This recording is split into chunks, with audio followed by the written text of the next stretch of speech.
أعوذ بالله من الشيطان الرجيم بسم الله الرحمن الرحيم الحمد لله رب العالمين والعاقبة للمتقين والصلاة والسلام على رسوله محمد وآله وأصحابه أجمعين أما بعد. Bugünkü dersimiz aldığın dersinin devamı izafet hakkında buldu. Bugünkü dersimiz izafetil ladun ve ma'a. Ladun ile ma'anın izaf kılınış halatını başlanadı dersimiz. Bu vakte Musannif rahimahullah mınaqıyan. Ve elzemu izafeten ladun fecer ve nesbu gudvetin biha anhun nadar. Ve ma'a ma' fiha qalilun ve nuqil fethun ve kesrun li sukunin yettesil. Beynin tercümesi ular, yani elzamunun failini grammatikşünaslar desek mi buludu, ya ki Araplar desek mi buludu, ular ladunni muzab qilib ishiltishni vacib qildi. Ladun ala davam muzab bo'lib ishiltirdi. Shuning bilan fajarra u ladun o'zining kim kelgan ismni egri qilish keltirdi. Ya'ni ladundan kim kelgan so'z muzafillay bo'lib egri qilishlab keladi degan bo'ldi. Wa nasbu gudwatin biha anhum nadar. U ladun bilan gudwatun so'zini nasbu qush u Araplardan az bo'ldi. Yana bir biliklar ladun gudvatan deb unda o'qidi, gudvatin deb o'qimaydi. Buni ayt az. Ve ma'a ma' fiha qalilun ve nuqil. Ula ma'animu izab qilish ishiltishni vojib qildi. Ma'a izab bilan ishiltildi. Muzab bo'lmaymi ishiltildi. Muzab bo'lmaganni ma'an deb tanini o'qildi. Undan boshqa holatlarda izab bilan ishiltildi. Unda ma'ada ma' azdur. Ko'pincha ma'a deb keladi. Ba'zi ahvollarda ma' deb ayni sukun o'qilib turgan ahvollar bor. Buni aytamiz. Ve nuqila fathun ve kesrun li sukunin yettesil. Bu ma' degani u sukun bilan tutishib qolganligi jihatdan fathamu naql qilindi va kasrimi naql qilindi. Ma' kagini masalan ma'al bayti yoki ma'il bayti deb buni asli ma'al bayt. Ma'al bayt bo'lgan bo'lsa sukun tutashganligi uchun bu sukun tutishibdi nima qildi? Ma'il bayti yoki ma'al bayti deb tahbibning ja'dan ma'a o'qidik. Sukunga harakat etmoqchi bo'lsak zir harakat o'tdi deb ma'i deb chiqilolati keldi. Mana bu bekninki tarjimasi. Endi ladunning ma'nosida va ladunning hukmi haqida to'xtalamiz. Ladunning ma'nosi nima degan bo'ladi deganda ladun ma'nosi zarfun yadullu ala iqtida'il ghayatil makaniyya aw zamaniyya. Ina ladunning ma'nosi makandagi bir o'rinda bir g'oyaning boshlanganligini bildiradi yoki bir zamanda g'oyaning boshlanganligini bildiradigan ravish. Bu gapdan chiqadiki ladun zarfu zaman lil ibtida ve zarful zaman, zarful makan lil ibtida ve zarful zaman lil ibtida olur. Bir o'rinda g'oyaning boshlanganlik ya bir vaqtda g'oyaning boshlanganligini bildirib turadi. Masalan, sirtu min ladun al-bayti ila al-madrasati desak, men uydan maktabga mangdim degan bo'ldi. Jalastu min ladun salati subhi ila tulu'i shamsi desak, men tong otgandan tortib kun chiqquncha o'ltadim degan bo'ldi. Endi mishada min ladun al-bayti min ladun salati subhida ladun mana mishada min ladun al-baytida ladun zarful makan. Minishning uydan boshlanganligini bildirib zarful makan deymiz. G'oyaning uyda boshlanganligini bildirdi. Endi min ladun salati subhida bu zarful zaman. O'ldirishni iborat g'oyaning bomdod namozdan boshlanganligini bildirdi. Mana bu ikki jumlada birisi zarful zaman va birda zarful makan bo'lib kelgan. Endi bu yuqorqi ladunning ma'nosi bo'lsa, ladunning hukmi desa ladun ya mabniyatun ala sukun fi mahallin nasbi ala zarfiyya. Ladun bu hukmi kelsak ladun sukunga mabni bo'lib, o'rin jihati tushuntirib kelgan zarf deymiz. Ya'ni bu mabni ala sukun bo'ladi. Fi mahallin nasbi ala zarfiyya zamaniyya au zarfiyya makaniya bo'ladi. Endi bu ladun 5 min kelib, o'chada zarfdan jari majrur deb bunda atalg'uchi chiqdi. Misol min ladun salatu subhi degan o'xshash bunda kelsa bu joyda sukun mabni fi mahalli jar deymiz. Lekin ladunning harf jarsiz kelgan holati az, harf jar bilan ishlatilgan holati ko'p bo'ladi. Masalan, va yuqti min ladunhu ajran azima liyunzira ba'san shadidan min ladunhu degan o'xshash. Ammo endi bu yuqorida to'xtalganimiz ladunning ma'nosi va ladunning hukmi haqida bo'lsa, anda da ladunning muzofili haqida qanday ma'lumotlar bor deganda, endi ladunning muzofin iliyi u davomli mufrad bo'lishi sahih bo'ladi. Ya'ni ladun mufradga muzof bo'ladigan ahvollar bor. Shundaqla ladun ina jumlaga muzof bo'ladigan ahvollar bor. Ina ladun mufrad ismga muzof bo'lib, uning shu muzoflarning hukmi eglik qilishlar keladi. Va jumlaga muzof bo'lib kelib, o'sha jumla mahallan majrur deb qaraladi. Masalan, ladunning mufradga muzof bo'lgan misollarni yuqori ko'rib o'tdik. Min ladun al-bayti, min ladun salatu subhilida minni mufradga muzof bo'lgan deb qaraymiz. Endi bu ladun jumlaga muzof bo'lganda bu faqatlam zarful zaman bo'ladi, zarful makan bo'lmaydi. Chunki zarful makanlardan jumlaga muzof bo'lgan faqat haysudan boshqa zarf makan jumlaga muzof bo'lmaydi. Ammo zarf zamanlar jumlaga muzof bo'lib keladi. Shunga bu yerda ladun mufradga muzof bo'lgandan zarf makan va zarf zaman ma'nosida ishlatilgan bo'lsa, jumlaga muzof bo'lganda faqat zarf zaman ma'nosida ishlatiladi deymiz. Masalan, jumlaga muzof bo'lganga bir misol ko'rsak, hazartu min ladun bada'atil muhadaratu ila an intahat.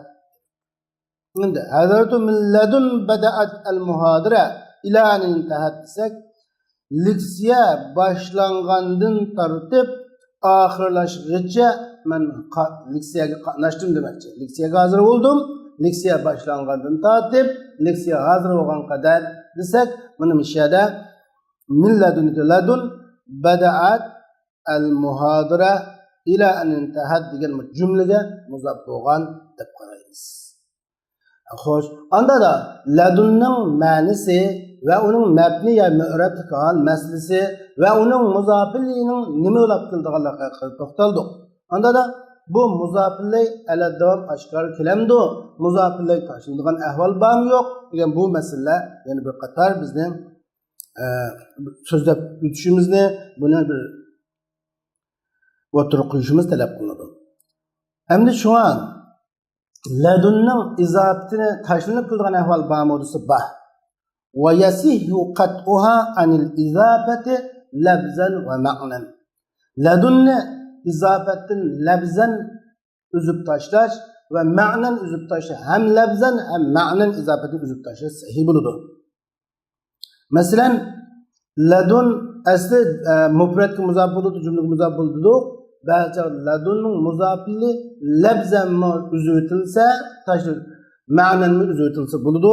Mana shu qanday chog'da uzib etilsa, ladundan g'udva so'zi kelgan bo'lsa. Shunga baytda va nasbu g'udvatin biha anhum nadar deb bir ibora so'rilgan. Shunaqa asosida deymizki, ladunning muzofili labzan va ma'nan tashlanadi. Ammo shunga bu yerda biz deymiz, bu yerda qanday chog'da ladundan keyin g'udva so'zi kelgan bo'lishi kerak va ladun bilan g'udvasini o'tirib fasil kelmagan bo'lishi kerak deymiz. Mesela mekestu huna ledun gudveten hattal gurubi. Men bu yerda turdim. Muşu etdigenden tatip kun kirib ketkicha desak, endi muşu gudva degan so'z ishida buning ma'nosi asli bamdat nam subi bamdat namozi bilan kun chiquvchi bo'lgan orliqni bamdat namozi boshlanayotgan chog'dan tortib kun chiquvchi bo'lgan orliqni g'udva deb ataymiz. Buni sahardan da buni shon tong sahardan boshlab kun kirib ketguncha men o'ltadim deganda ladun g'udvatan ladun g'udvatun ladun g'udvatin deb uch xil holatda o'qilgan bo'ldi.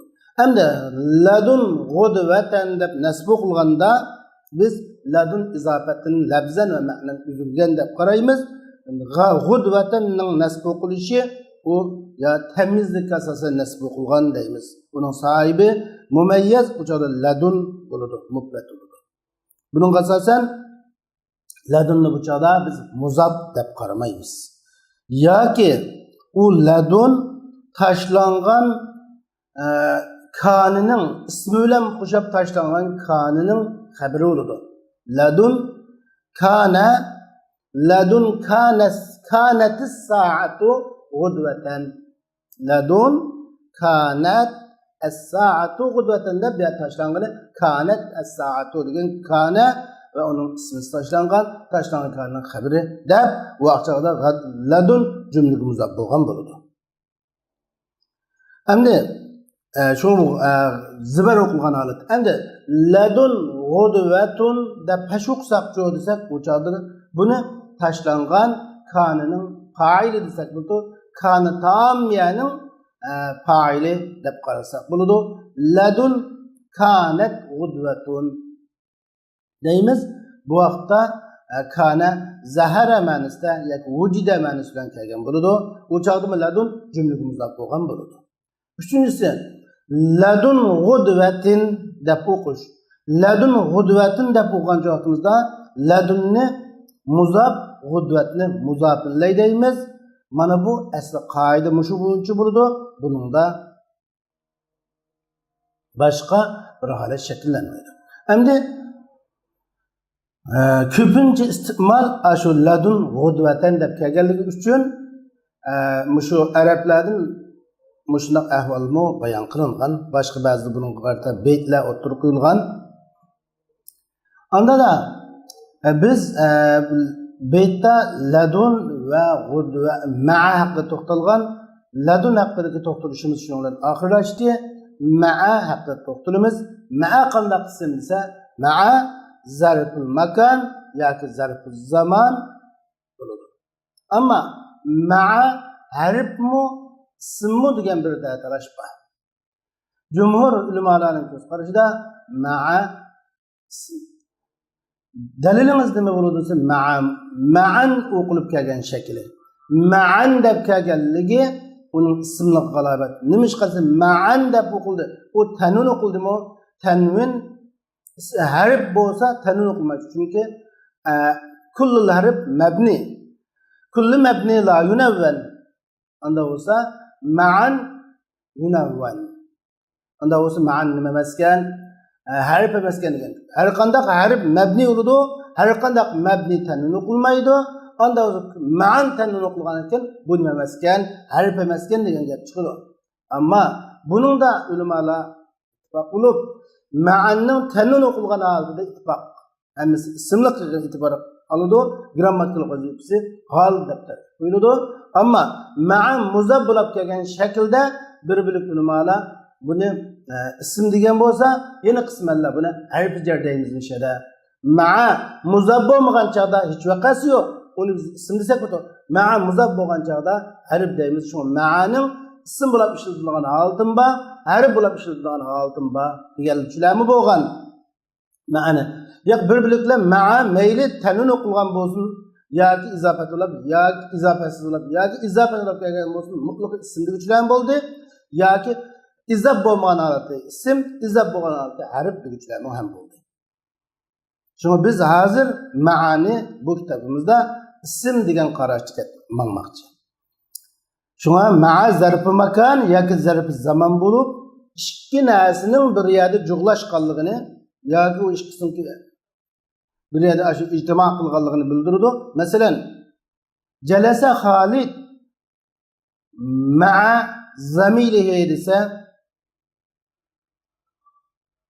Xolid o'zining saboqdoshlari bilan o'ltadi. Ya'ni saboqdoshining qishida o'ltadi demakchi. Buni mishada ma'a zarful makan bo'ladi. Endi ja'a Hisham ma'a tulu'i shams desak, Hisham kun chiqayotgan chog'da keldi degan bo'ladi. Buni mishada bu ma'a zarfi zaman bo'ladi. Bu ma'a zarfi zaman va zarful makan deb bunday holat shakllanadi. Endi ma'aning shu ma' deb kelgan shaklini bayon beyti deb o'tdik. Ma'a deb ishlatiladi, lekin ma'ning shu iliblamlar qismi kelganda oxirida sukun kelsa ma' deb ayn bir sukun, undan keyin sukunli bir ism kelsa, u chog'da unga ma'a yoki ma'i deb harakat beriladi. Ama bu bir xil lug'at, ma'mu bir xil lug'at, ma'amu yana bir xil lug'at bo'ladi. Masalan, ja'a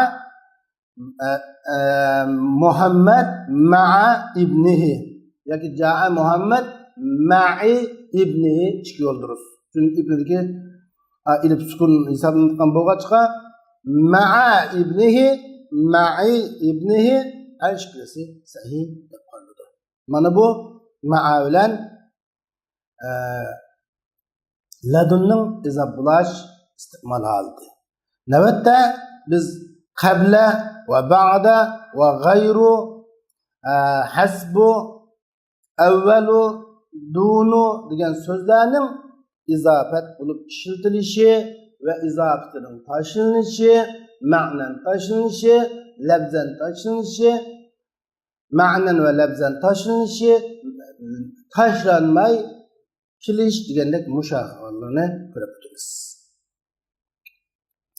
Vazmun bina'an ghayran in adimta ma lahu udhifa nawiyan ma'a ma udima. Qablu ka ghayru ba'du hasbu awwalu wa dunu wal jihatu aizan wa alu wa a'rabu nasban iza ma nukira qablan wa ma min ba'di qad dhukira. Mana bu shu qabldan boshlab ba'du g'ayrularninki iste'mol haqidagi va ularning mabni bo'lish bo'lmasqa to'xtalishimiz. Musannif rahimahulloh baytda mundaq deydi. Vazmun bina'an ghayran in adimta ma lahu udifa nawiyan ma udima. Bu baytning biz lug'at bo'yicha tarjima qilgan vaqtimizda siz g'ayrini mabnilik asosan tashviq qiling. Ya'ni g'ayrini dommiga mabni qiling. Qanday? Agar siz g'ayrining muzofin ilini yo'q deb bilsangiz va yo'qolganini niyat qilsangiz. Bu bayt nima degan bo'ladi desangiz, g'ayri so'zi muzofilliyi bo'lmasa va ko'ngilda niyat qilingan bo'lsa tashkil mabni bo'ladi. G'ayru, la g'ayru, laysa g'ayru deb tashkil mabni bo'ladi. Qanday chog'da muzof in adimta ma lahu udifa muzofilliyi bo'lmasa, muzofilliyi yo'q deb qarasın, tashviyasiniz. Naviyan ma'udima şu taşlangan, yo'qtilgan muzofilliyni ko'nglimizda ba deb niyat qilsangiz. Bu chaq demak g'ayru muzofilli tashlanib ko'ngilda niyat qilinsa tashkil mabni bo'ladi. Endi baytni tarjima qilib bo'lgandan keyin tafsil sharhlaymiz. Qablu ka g'ayru. Qablumu g'ayruga o'xshaydi. Qablu, ba'du, hasbu, avvalu, dunu. Bular g'ayruga o'xshash. Val jihatu ayzan, jihati sitta. Alt taraf ismlari mu mana shu g'ayruga o'xshash va alumu g'ayruga o'xshaydi. yanında olsa qablu, gayru, ba'du, hasbu, avvalu, dunu, alu ve şundakla yani 12 tane isimnin haleti sözüdür. Ve a'rabu nasben iza ma nukkira. Ular grammat tushunasizlar yoki arablar nasbi deb i'rob badin mu'rab mabni qilmadi demakchi agar ular iza ma nukkira nakir deb qaralsa ya'ni izofat asla qilinmagan asla izofat qilinmagan nakir deganimiz izof qilingan bo'lsa ma'rifat o'zgardi nakir deb qaralganda nasba deb i'rob badi tushuntirishga keltirib i'rob badi qablan va ma min ba'dihi qad zukira qabla va qabladan keyin zikr qilinganlar qabladan keyin zikr qilingan narsalarni qablini va qabladan keyin zikr qilingan ba'duni asbini avvulini dunini alularni mana bularni shu nakir deb e'tiqod qilgan chog'da mu'rab deb i'rob badi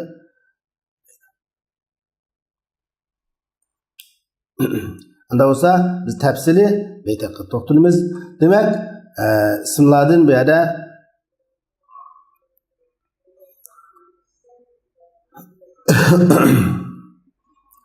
bu ismlardan zarb bo'lib ishlatilganlarim bor zarb bo'lmay ishlatilganlarim bor masalan g'ayru xolis ism bu zarb emas buning bilan g'ayru masalan g'ayru va hasbu ma ikisidan g'ayru bilan va hasbu bilan bu ikisidan zarb zaman vala zarb makan maqsad qilinmaydi ya'ni bu ikisidan zarb zaman yoki zarb makandan foyda chiqmaydi bu zarfiyatlik emas xolis ismlik ma'nosida foyda beradi endi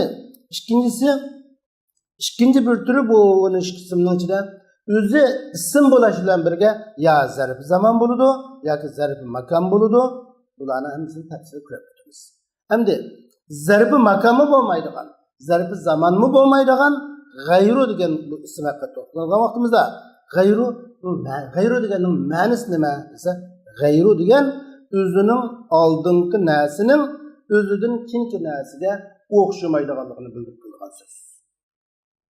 O'zining oldingi narsaning o'zidan keyingi narsaga zaten o'xshamaydiganligini yoki arazan o'xshamaydiganligini bildiradi.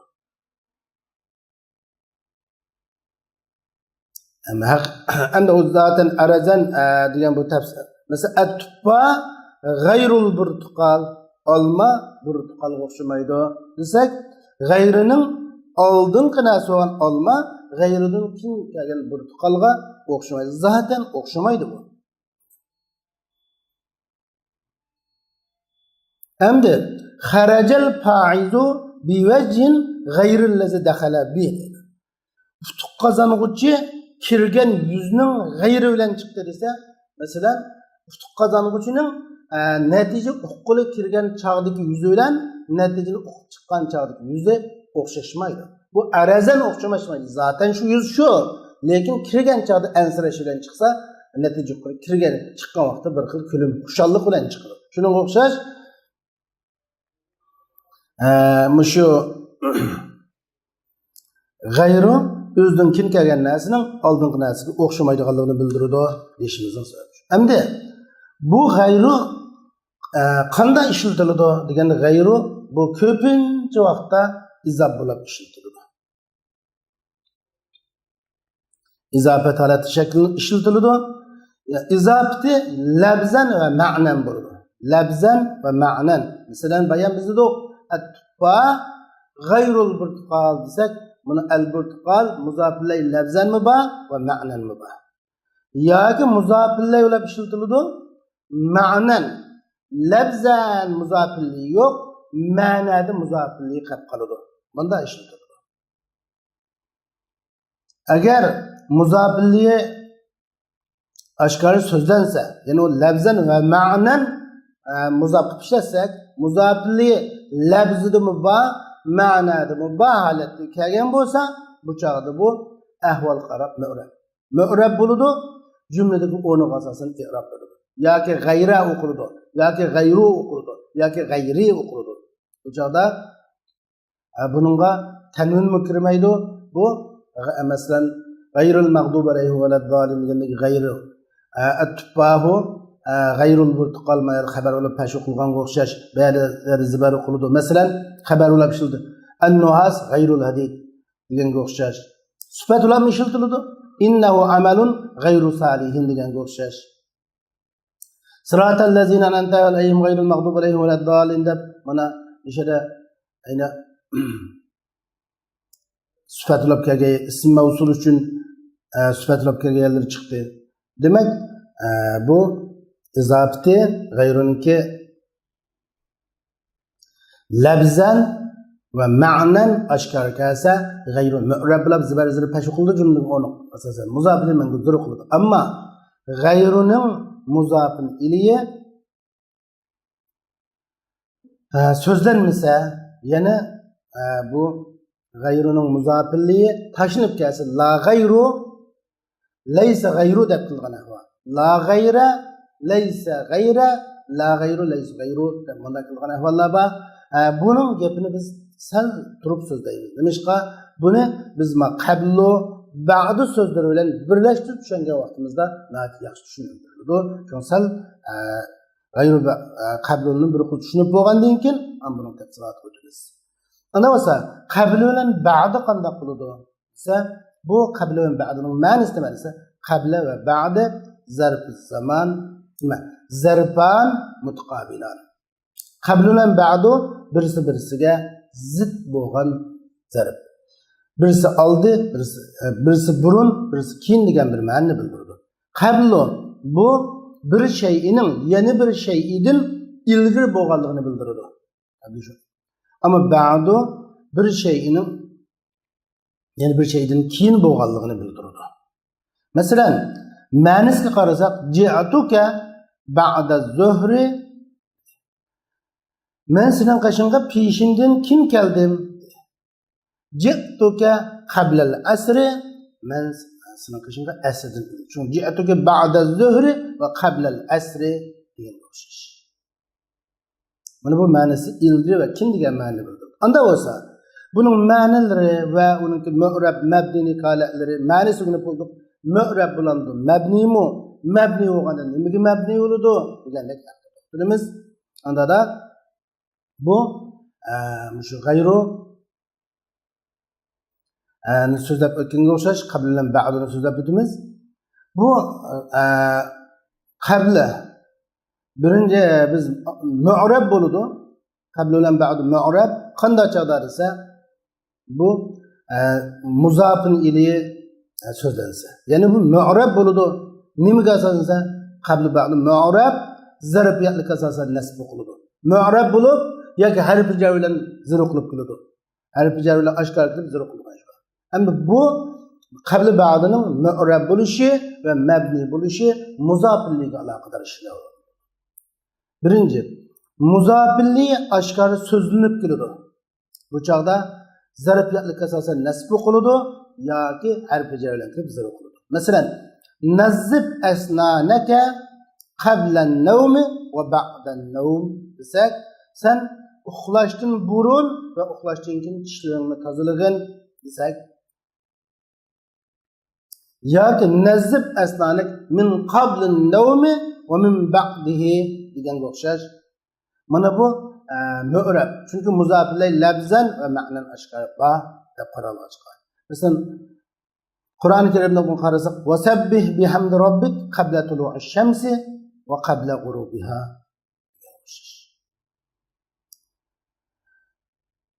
أو يخافوا أن ترد أيمانهم بعد أيمانهم deganga o'xshash. Mana bu yerda u muzofili oshkor qildi. Mu'rab zarfiyatlikka asosan nasba ya harf jarlik bilan zir qilib keldi. Ikkinchisi, muzofilliyi tashlanadi, ammo muzofillarning tashlangan bilan labzi ba deb niyat qilinadi. Muzofilliyi tashlanadi. Muzofilliyi tashlanib bular yok muzofillik. Ama ma'nosi niyat qilmasdan labzi niyat qilinadi. Muzafirlayning labzini tashlab o'tamiz. Tashlayotgan shu labzi niyat qiladi. Bu chaqda nima qilib qoladi. Va bu chaqda ham tanlini qilmaydi. Qabla deb zibar o'qish lozim ekan, qabla olib keladi. Masalan, biz bayamqi misollar qarasak, nazzib asnanaka qabla. Sen tishlaringni burun tozalig'in desak qabla. Yoki ba'da desak, nishada an-nawm degan muzofillay tashlangan. Ammo labzan nawm degan muzofillay tashlangan bilan, lekin bu muzofillay labzan niyat xuddi banu hukmida qablan nawm deganlik labzini nawm degan labzini niyat qilsak bu chaqda bu qabla bo'ladi. Shuni nazib aslanki qabla deb bo'ladi. Kanun o'qilmaydi. Xuddi muzofilli ba'da qilan bo'ladi. Xuddi nazib aslanki qabla nawm va ba'da muzofilli bo'lgan kun qabla o'qildi zarb bo'lib, endi buni nawmni tashlab olsaqmi qabla o'qiladi. Chunki bu yerda biz muzofillarni tashlayotgan bilan niyat muzofillarning labzini niyat qilgan deb qaraymiz.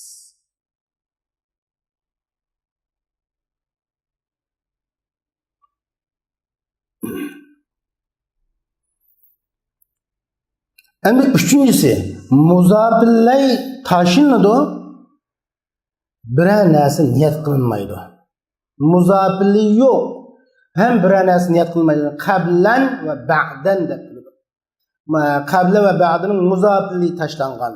Hem o muzafillaydan labzan mı niyat, muzafillay labzan mı niyat kılınmagan, muzafillay ma'nisi mı niyat kılınmagan, ma'nan mı niyat kılınmagan, labzan mı niyat kılınmagan boğaçqa bu çağda bu mü'rablik halatda qoladi. Bu vaqtda o tanwin o'qisi qilaveradi.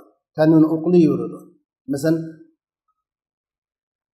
aribtu qimatal vaqti va kuntu qablan mudi'an li vaqti degan bo'lish. Men vaqtning qimmatini bildim. Men burun vaqtimni zayo qilayotgan edim. Kuntu qablan mudi'an li vaqti. Jiri qablan zarb zaman mansub kana bilan, lekin bu yerda qabl bilan ba'dining muzofili labzan mi yo'q, ma'nan mi yo'q bo'lg'achqa va labzan niyat qilinmagan yoki ma'nisi niyat qilinmagan deb qaralg'achqa yana bu yerda mu'rab qablan deb keladi. Mana bu shu qabli va ba'dininki shu uch xil shaklda keladi. Nima ish xil holati bo'ladi? Mu'rablik holati va mabnilik holati. Qabl bilan ba'di mu'rab bo'lganda uch xil holatda bo'ldi. Muzofilli labzan ma'nan kelish, ikkinchisi muzofilli labzan tashlanib, muzofilli tashlab labzi niyat qilinish. Endi bu chaqda mu'rab. Qabl ba'di muzofilli ashkar labzan ma'nan ashkar kasmu mu'rab. Muzofillay tashlangan bilan labzi niyat qilingan bo'lsa, ya'ni mu'rab. Muzofilli labzan va ma'nan ikkala xil holatda niyat qilinmagan bo'lsa, xuddi muzofillay ma'nan va labzan nasiyan mansiya olib ketgan bo'lsa, bu chaqda ya'ni mu'rab qabla uch xil holatda mu'rab bo'ladi. Ba'di. Ammo ikkinchi xil holatimiz qablining mabni, qabli va ba'disining mabni bo'lib ishlatilishi.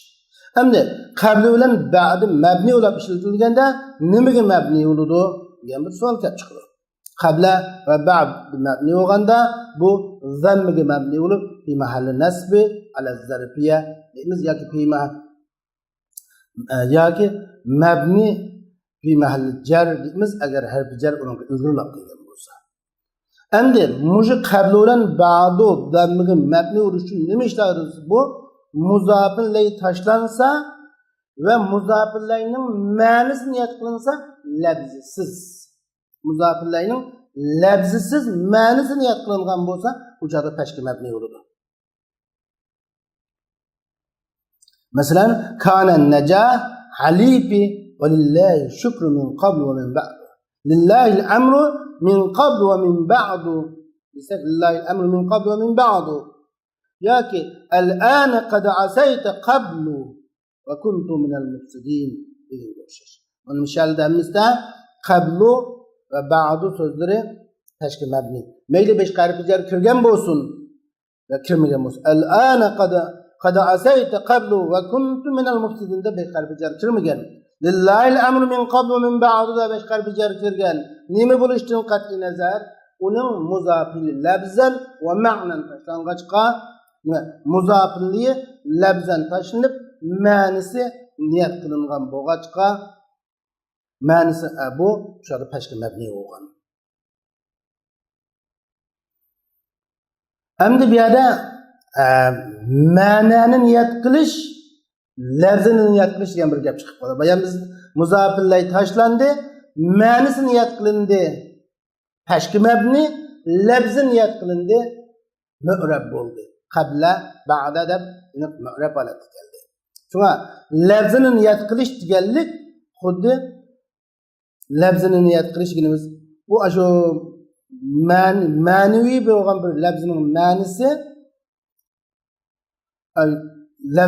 lebzi xuddi badek bir muloyiza qildi. Manisi niyet kılış deganimiz bir aşu bir ko'nglimizda bir ma'nani niyet qilib aşu lebzini uzamas o.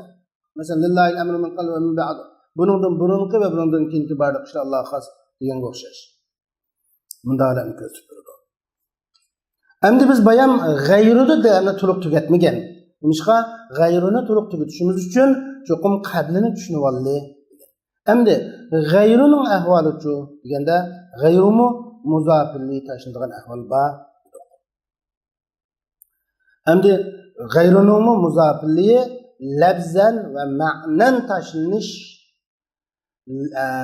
lebzen ve ma'nen asla gayrıda muzafille bulmaslık uçakta gayran mü'reb oldu.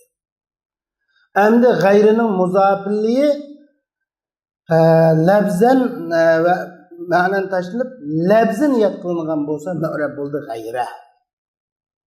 Ama muzafilliği aşkar kelse hem lebzen ve ma'nen aşkar kelse mü'reb oldu gayri onun mesele kılınır. Ama gayru muzafilliği lebzen taşınıp ma'nen bir ma'nada bir muzafillen niyet kılınsa uçakta la gayru leyse gayru diye manada peşki mebni olur. Mesela hafiztu minel Kur'an aşerete eczain leyse gayru diye geçer. Ben Kur'an-ı Kerim'den fakat 10 para 10 cüz'i yatladım. Leyse gayru fakat degan bir ma'no bor. Gayruda müşere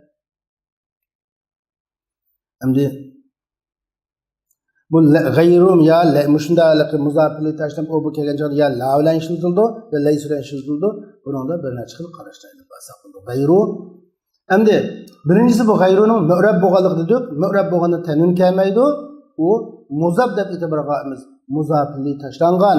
Üzüm muzafili taşlangan, lekin taşlangan muzafilning lebzi niyat qilingan bayan qabla deb kelgan o'xshash. Ucha deb qarasak, mesela hafiztu minal Qur'an asharata ajzain leysa gayru desak, mesela gayruni biz mu'rab deb qaragan vaqtimizda bu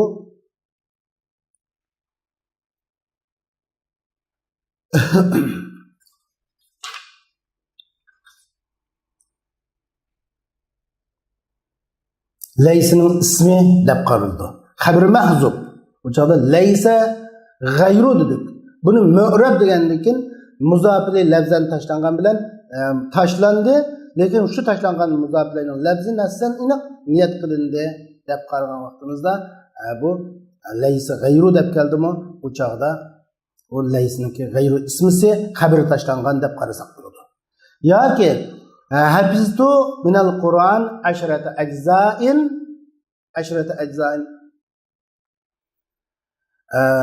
leyse gayrah deb kelsa muzafilliyi buningki yine taşlangan lebzen taşlangan lebzi uçuk niyat qilindi deb qaraymiz. O çağda gayra kanun leysinin xabari bo'ladi, ismi taşlangan bo'ladi. Masalan xabar degan vaqtimizda hafiztu minal Qur'an ashrata ajzain laysa ghayrul ashrati mahfuza. 10 parning g'ayri yodilanmagan degan bo'ldi. Endi g'ayra deb o'qigan vaqtimizda g'ayra deb o'qisak hafiztu minel Kur'an aşarete eczain leyse gayre deb qo'ysak leysel mahfuz gayrel aşara diyemiz. Yadılınğını 10 parını gayre emas deb, hani biz aşaretel gayrel aşarani muzafillayni şu labzida niyat qilib qo'yganligini ko'rsatadi. İkincisi, bu gayru yine mu'rab bo'ladi, tannin o'qilib turib. Gayran, gayrun. Endi laysa gayrun, laysa gayran deb. Biz bayon ko'rganimiz laysa gayru, laysa gayra keldi mu'rab holatda. Hozir ko'rmoqchi bo'lganimiz yana mu'rab laysa gayrun, laysa gayran kelgan shaklni ko'rmoqchi. Onda tanvilan kelgan chog'da tushirsa muzofillay mahzub bo'lib, muzofillayning labzi niyat qilinmagan, ma'nisi niyat qilinmagan holat. Bu chog'da bu mutlaq mu'rab bo'ladi. Tanvin qiladi. Laysa gayrun kelganda laysining gayru laysining ismi bo'ladi. Laysa gayran kelganda bu gayran laysining xabari bo'ladi. İsmi so'zda laysa gayrun mahfuza. Gayri yaqlinmagan. Zibir o'qigan laysal mahfuz gayran yaqlinmagan boshqasi emas deyman. Endi üçüncü xil holat shu desa tashkil mabni bu laysa gayru yoki la gayru deb bunda shu zammiga mabni fi mahalli rafi laysining ismisi deb e'tibor qilinadi. Laysa gayru bo'lganda laysining ismisi deb e'tibor qilinadi. Muzofin ilay mahzub bo'lib muzofillayning labzi tashlangan, lekin bir muzofillay ma'nan muzofillayning ma'nisi niyat qilingan deymiz. Laysa gayru al-mazkur.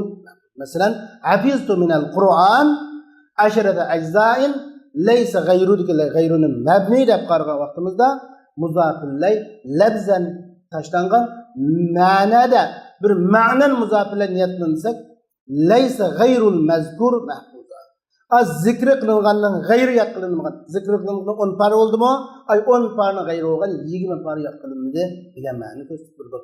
Mana bu yuqori so'zlaganimiz gayruning, qadluning va ba'dularninki ta'rifati. Navbatda biz hasbu so'zini to'xtalamiz. Unda da hasbu bu qanday so'zgina? Hasbu ismu mahza, la zarfiya, makaniya va la zamaniya. Bu hasbu zarf zaman mu emas, zarf makan mu emas, faqat lam hasbu bu ism. Bunun ikki xil istimoli bor. Biri hasbu hasbu labzan va ma'nan muzabbulab keladi.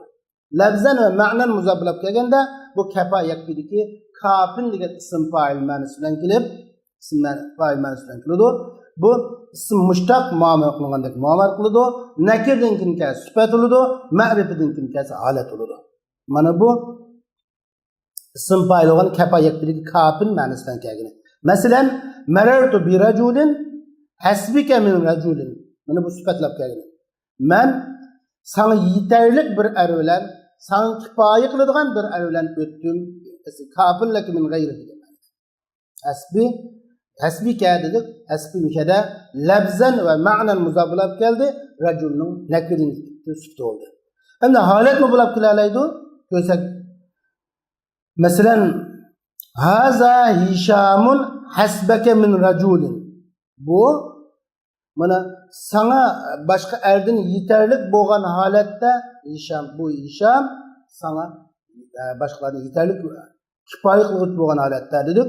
Hasbaka Hishamning holati bo'ladi. Halga asosan nasb qilgan bo'ladi. Bu qanday chiqadi desa, muzofili labzan va ma'nan muzofili kelgan holatni ko'rsatadi. Va yusta'malu istimalul asma'il jamida fayaqum mubtada'an aw khabar. Endi bu ikkinchi xil holati. Birinchi xil holati bu sifat bo'lib ishlatilgan holati bo'ldi. Ikkinchi xil holati ismi jamid shaklida ishlatiladi. İsmi jamid shaklida ishlatilganda mubtada bo'lib keladi, xabar bo'lib keladi, kana inlarning ismlari degandek bunda bo'lib keladi. Harf jar zoidlar bilan ziruq keladi. Masalan, hasbuhum jahannam mubtada. Va man yatawakkal ala Allah fa huwa hasbu xabar. Fa inna hasbakallah min inning ismisi degan o'xshash. Endi harf jar bilan zoidlab qildi, harf jar zoid bilan majrurlab qildi. bihasbika el-ilmu feinnehu afzalu minel mal. Sana yeterli ki ilimdir. İlim maldan afzalroq desak bihasbika ki bazı ait olur. Mana bu şu hasbununki muzafini ilay muzafile afzal ve ma'nan muzafile yo'lab ishlatilib sifat shaklida ishlatilishi yoki odat qism shaklida ishlatilishi haqida to'xtalishimiz. Ikkinchisi, hamda hasba muzaf ma'nan muzaf bo'lib qildi, emas lafzan. Yine lafzida muzaf bo'lib kelmay, ma'nada muzaf bo'lib qilgan ahvol bor. Yani bunda demoqchi bo'lganimiz muzafillay tashinadi, muzafillayning ma'nisi niyat qilinadigan ahvol bor. Bu chog'da pashki mabni bo'ladi. Xuddi laysa g'ayru, la g'ayru degan ma'no bilan bo'ladi. Masalan, bu chog'da bu nakirga sifat, ma'rifaga hal bo'ladi yoki nakirdan kinkasi sifat bo'ladi, ma'rifadan kinkasi hal bo'ladi. Masalan, biz bayon misol keltirsak,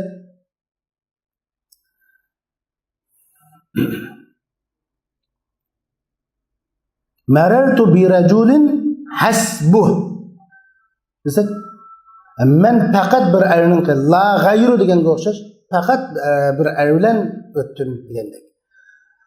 Hasbah deganga o'xshash hisham kaschi halolat qiladi.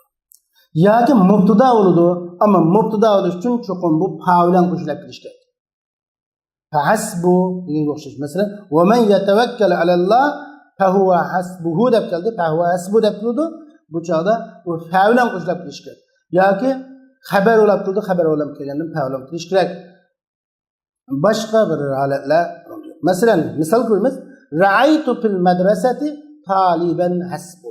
Mana bu yerda taliban degan nakirasidan kelgachga bu hasbuni sifat deymiz. Men maktabda faqat bir o'quvchini ko'rdim degan bo'ladi. Bu yerda biz bayon la g'ayru, laysa g'ayru bilan ma'noda shuni deyishimiz.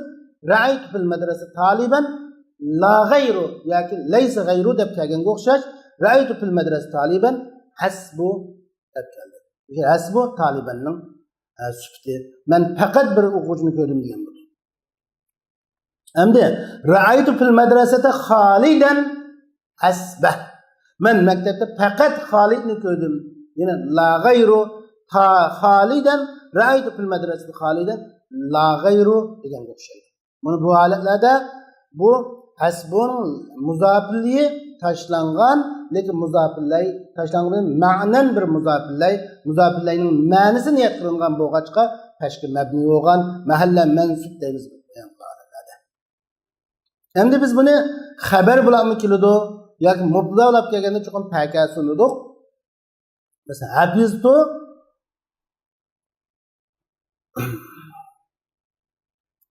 hafiztu salasata ajza'in min al-Qur'an fahasbu. Desak, nishada fahasbu deb hasbu mubtada bo'ladi.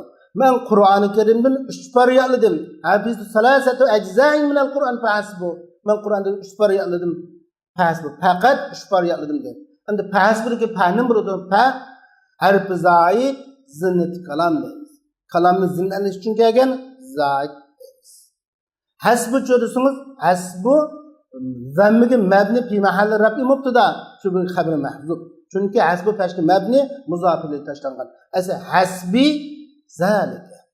Hasbiyalloh degandek. Hasbi mana yetarlikini shu. Mana bu hasbu so'zining ishlatilishi. Endi navbatda biz ko'rmoqchi bo'lganimiz avvalu. Nikulimiz endi avvaluning mashhur 3 xil istimoli bor. Birinchisi zarb bo'lmay odatga munsirif ism bo'lib ishlatilgan. Avvalu, avvali, avvala degan o'xshash. Avvalan degandek holat ishlatiladi. Ism munsirif bo'lib kelgan zarb emas. Yine cümledeki o'rniga asosan ya zabar o'qiladi, ya fash o'qiladi, ya zir o'qiladi. Endi buning ma'nisi-chi, avvalu degan so'zning qanday ma'nisi va qanday ma'noni bildiradi bu desa, avval mabda'u shay'ul ladzi yuqabilu akhir. Yine avval degan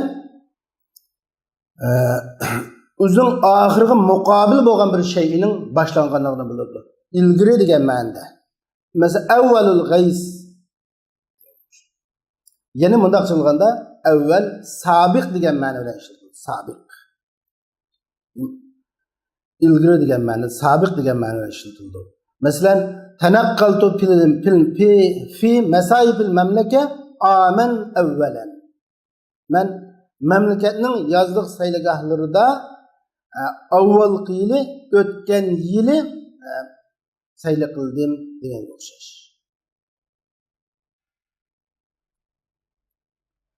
Mana bu yerda bu avvalin sabiq ma'nosidan kelgani, ism fa'il ma'nosida kelgani munsarif ism bo'ladi, zarb emas. Ikkinchisi bu sifat bo'lib ishlatiladi. Yuqorqimi sifat. Ammo yuqorqi ism fa'il ma'nosi bilan ishlatilgan sifat. Avvalning ism fa'il sabiq ma'nosi bilan ishlatilgan sifat emas, asbaq ma'nosi bilan. Ikkinchisi yeni sifat bo'lib ishlatiladi, ism tabzil ma'nosi bilan, sabiq ma'nosi bilan emas, al-asbaq yoki asbaq ma'nosi bilan ishlatiladi. Bu chaqda bu g'ayri munsirif holatda ishlatiladi. Munsirif bo'lmasdan g'ayri munsirif bo'lgan holatda ishlatiladi. Asbaq ma'nosi bilan ishlatilgan.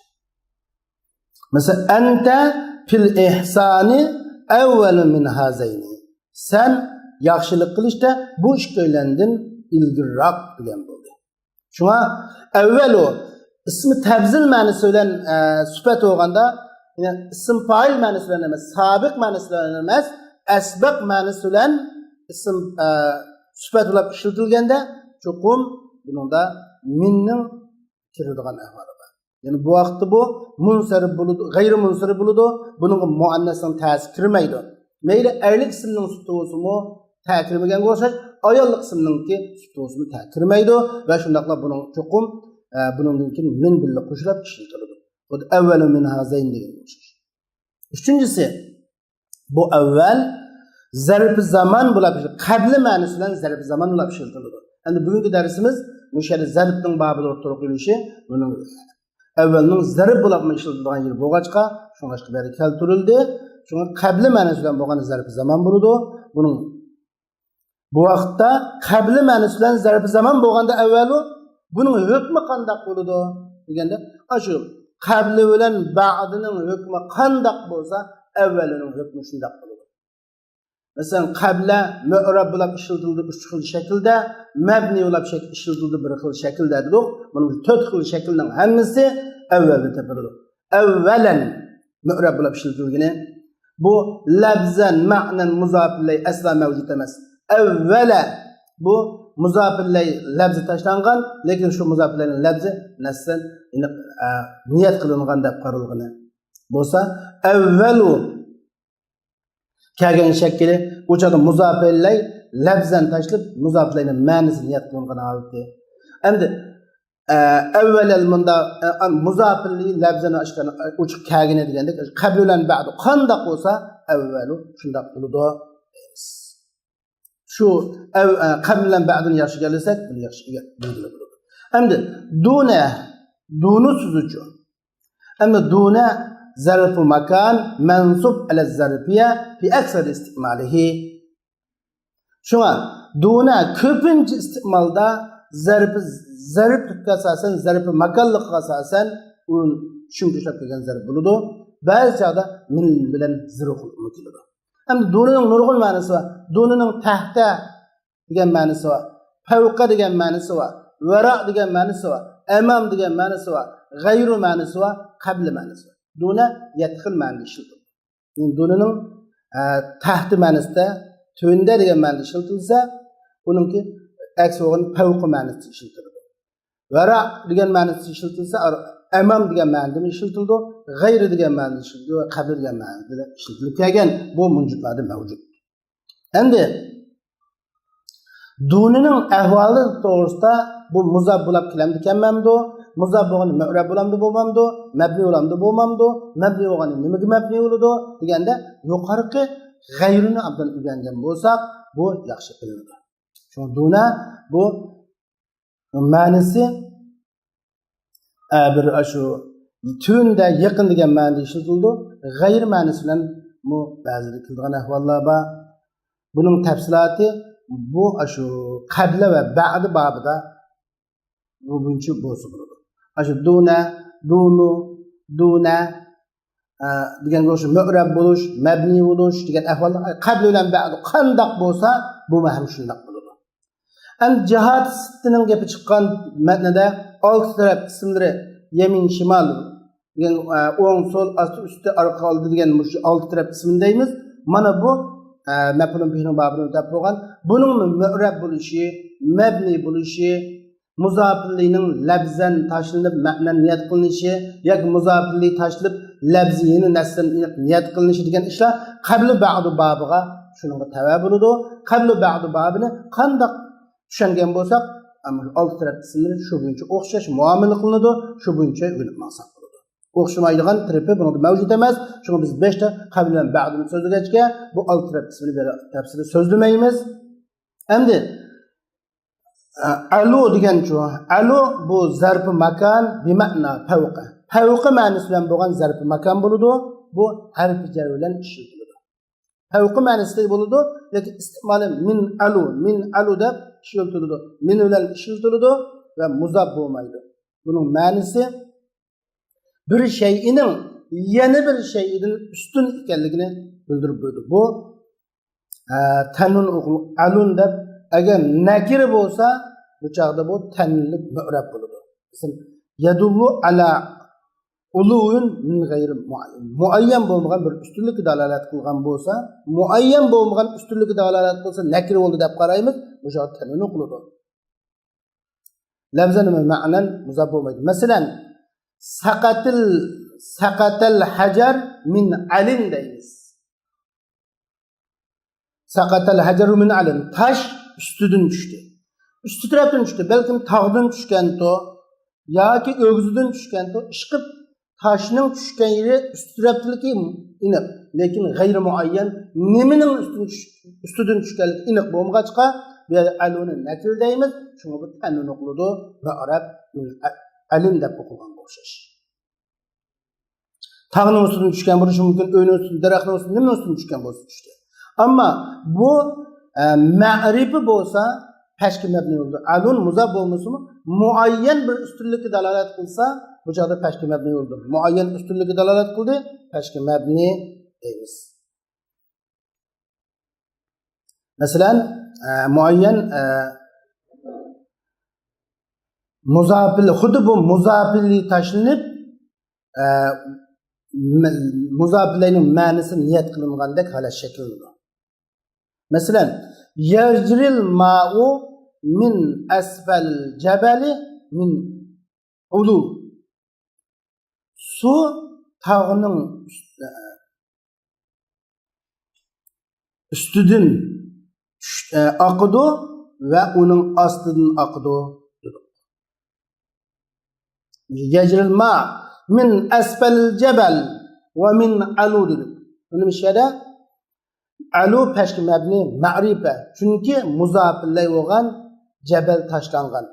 Lafzan tashlangan bilan ma'nida tog' degan bir hukm qo'llaniladi. Tog'ning ostidan va u tog'ning ustidan demakchi muayyan bir alum ya'ni muayyanlikni bildirishga tog'ning ustunligidan muayyanlashtirib bergachga, ya'ni ma'rifa deymiz. Shunga pashki mabni deb qaraymiz.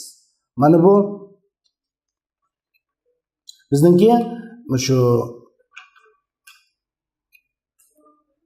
muzofillayning shu zarflarningki ahvoli.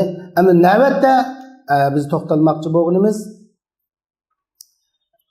keyingi soatlik darsimizda shu muzofillayning gapini davomlashtiramiz. Ammo muzofin ilayning tashlanishi. Muzofning tashlanishi. Keyingi soatlik darsimiz muzof tashlanamdi, tashlanmamdi. Endi muzofillayning gapini qildik. Muzof tashlanamdi, tashlanmamdi. Muzofillay tashlanamdi, tashlanmamdi. Muzaf taşlansa qandaq holatlarda tashlanadi, tashlansa buni qandaq hukmlarni yurgizamiz. Muzofillay tashlanamdi, tashlanmamdi. Atil muzofillayning tashlanadiganligini so'zlab o'tdik. Tashlanganda ahvolat qandaq bo'ladi? Buni keyingi soatlik darsimizda o'qiymiz. Va oxir da'vana alhamdulillahi robbil alamin.